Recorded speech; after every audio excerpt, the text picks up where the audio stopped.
Assalamu alaikum. This is Aminur Rahman speaking from Shipper High School. Dear students, for a long time your class is quite stopped. So just to continue your class, this is my initiative to give you the true shape of grammatical terms. Today I want to discuss with you the transformation of verbs. Please look at the board. Transforming verbs into different parts of the speech.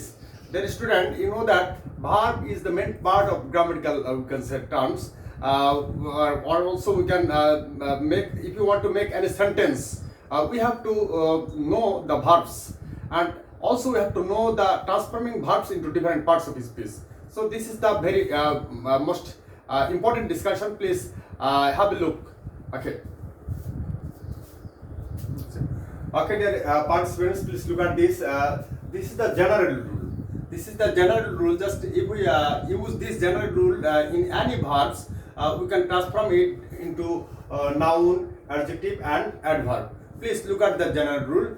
Dear participants, this is the verb, that is write.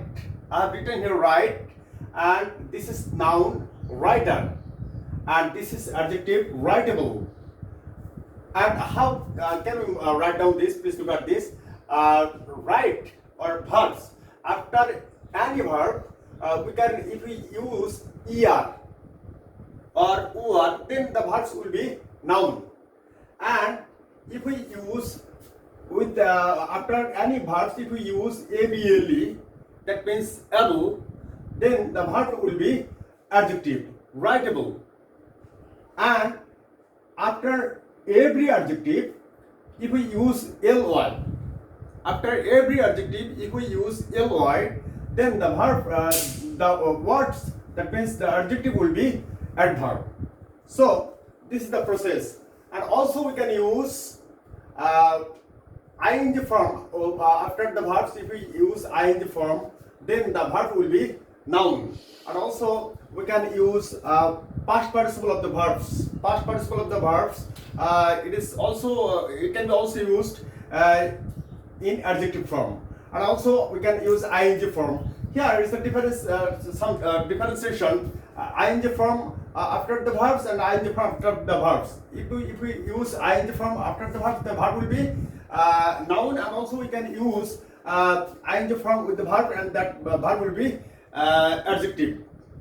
But what's the differentiation? For your better understanding, just I'm going to tell you Bangla. Okay, write means লেখা.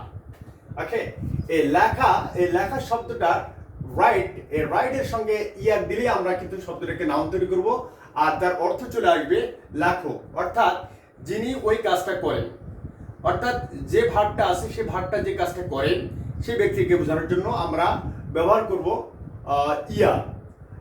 এবং যখন আমরা ভার্বের সঙ্গে ING form লাগাবো, ING form দেব, তখন আমরা ওই লেখা কর্মটাকে বলব, যে কাজটা সে করবে সেই কাজটাকে বুঝবো আমরা। তাহলে এখানে আমরা জানি যে রাইট মানে লেখা, আর রাইটিং অর্থাৎ লেখার যে কাজটা, সেই কাজটাকে বোঝানো হচ্ছে, ইটস রাইটিং। আমরা যদি অ্যাডজেক্টিভ ব্যবহার করি ভার্বের শেষে, তখন আমরা এবিএলই দিয়ে আমরা করতে পারি যে কোনো ভার্বের শেষে। যেমন রাইট থেকে রাইটেবল, আর অ্যাবল মানে হলো যোগ্য, দিস ইজ দ্য সাফিক্স। ওকে, এই সাফিক্সটা আমরা ভার্বের শেষে দিয়ে আমরা সেখান থেকে অর্থ তুলতে পারি লেখার যোগ্য। এরকম আমরা অনেক ভার্বস আছে, সেই ভার্বসগুলোর শেষে আমরা এবিএলই দিয়ে আমরা সেটাকে অ্যাডজেক্টিভ তৈরি করতে পারবো। This is the general rule, যে কোনো ভার্ব থেকে হবেই হবে এটা। তারপরে চলে আসে আমরা যে কোনো ভার্বের পাস্ট পার্টিসিপল যদি আমরা ইউজ করি, ভার্বের পাস্ট পার্টিসিপল ফর্ম যদি আমরা ইউজ করি, তাহলে এটাও কিন্তু ভার্বের অ্যাডজেক্টিভ হিসেবে আমরা ব্যবহার করতে পারি। তাহলে তার অর্থ হবে লিখিত, অর্থাৎ অ্যাডজেক্টিভ ফর্মটা যখন ভার্বের পাস্ট পার্টিসিপল ফর্মটা যখন আমরা ব্যবহার করব, তখন বুঝবো যে কাজটা শেষ হয়ে গেছে। যেমন লিখিত, লেখার কাজটা ইতিপূর্বে শেষ হয়ে গেছে, একটু বলা হচ্ছে লিখিত। আবার ভার্বের সঙ্গে যদি আমরা আইএনজি দিই, তাহলে সেটা আবার অ্যাডজেক্টিভের কাজ করবে, তার অর্থ চলে আসবে লেখন্ত, অর্থাৎ কোনো কাজ যদি চলমান একটা গতি বোঝায়, চলমান গতি বোঝায়, তাহলে সেটাকে আমরা অ্যাডজেক্টিভ হিসেবে ব্যবহার করব। এখন এই সমস্ত অ্যাডজেক্টিভ, যত অ্যাডজেক্টিভ আমরা পাবো, সেই অ্যাডজেক্টিভগুলোর শেষে যদি আমরা এলওয়াই যুক্ত করি, তাহলে সেটা হবে আবার অ্যাডভার্ব। যেমন এখানে আমরা পেলাম রিটেন, তাহলে আমরা এখানে আমরা বলতে পারি রিটার্ন নিয়ে।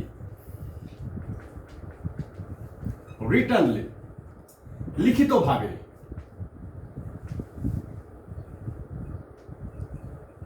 লিখিতভাবে এরকম আমাদের অনেক ভার্বস আছে, সেই ভার্বসগুলোর শেষে আমরা এই প্রিফিক্সগুলো যুক্ত করে আমরা ডিফারেন্ট নাউন এবং অ্যাডজেক্টিভ এবং আমরা অ্যাডভার্ব তৈরি করতে পারি। Thank you. Okay, dear participants, please, I have given here some words, some verbs, that is verbs. Just you have to transform it using the general rule, okay, into noun, adjective and adverb. Okay, these words are very common and very easy words. This is read, give, retrieve, sell, cut, dance. Okay, just you will just transform this into the different parts of its pieces. Okay participants, আমার বিশ্বাস যে এতক্ষণে তোমরা এগুলো তোমরা try করেছো, যে ভার্বগুলো দিয়েছিলাম যে এগুলোর কিভাবে নাউন হয়, ভার্ব হয়, অ্যাডজেক্টিভ হয়, অ্যাডভার্ব হয়। আমি জাস্ট দুইটা একটু তোমাদের ভালো বোঝার জন্য একটু লিখে বোঝাচ্ছি। লক্ষ্য করে এখানে রিড ছিল শব্দটা, রিড।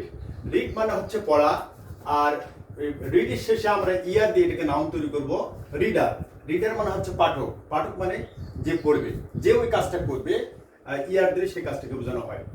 এবং আরেকটা নাউন হচ্ছে রিডিং। রিডিং মানে পড়া, অর্থাৎ পড়ার কাজটাকে বোঝানো হচ্ছে। হ্যাঁ, তারপরে আরেকটা আমরা শব্দটাকে যদি আমরা অ্যাডজেক্টিভ তৈরি করি, রিডের শেষে এবিএলই, রিডেবল, পড়ার যোগ্য।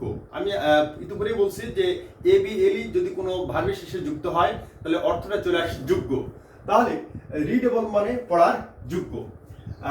রেড, রেড বানানটা আচ্ছা, রেড মানে পঠিত, অর্থাৎ যে কাজটা শেষ হয়ে গেছে। যখন ভার্বের পাস্ট পার্টিসিপল ব্যবহার করবো আমরা, কাজটা শেষ হয়ে গেছে এমনটা ভাব বোঝানোর জন্য।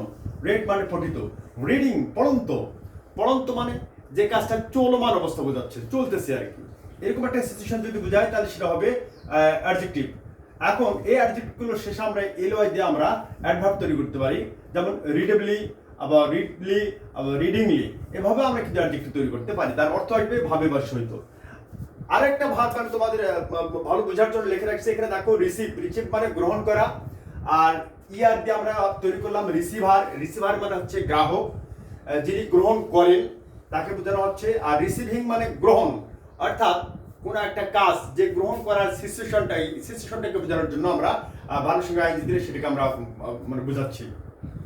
রিচিভেবল মানে গ্রহণ করার যোগ্য, আর রিসিভড গৃহীত, যে কাজ গ্রহণ করা হয়ে গেছে, গৃহীত। সরি, এখানে স্পেলিং মিস্টেক, গৃহীত, গৃহীত। আর রিসিভিং অর্থ হচ্ছে গ্রহণ করন্ত, গ্রহণ করন্ত। এই গ্রহণ করন্তকে বোঝানোর জন্য আমরা রিসিভিং শব্দটাকে ব্যবহার করব। এভাবে আমরা ডিকশনারির হাজারে হাজার ভার্ব আছে, সেই ভার্বগুলো থেকে আমরা এই জেনারেল রুলটাকে ব্যবহার করে, যে কোনো ফর্মে থাক না কেন ভার্বটা, সেই ভার্বটাকে এই জেনারেল রুলটাকে ব্যবহার করে আমরা নাউন, অ্যাডজেক্টিভ, অ্যাডভার্ব আমরা তৈরি করতে পারবো। এভাবে যদি আমরা প্র্যাকটিস করি তাহলে আমরা অনেক আমাদের শব্দ ভান্ডার প্রসারিত করতে পারবো।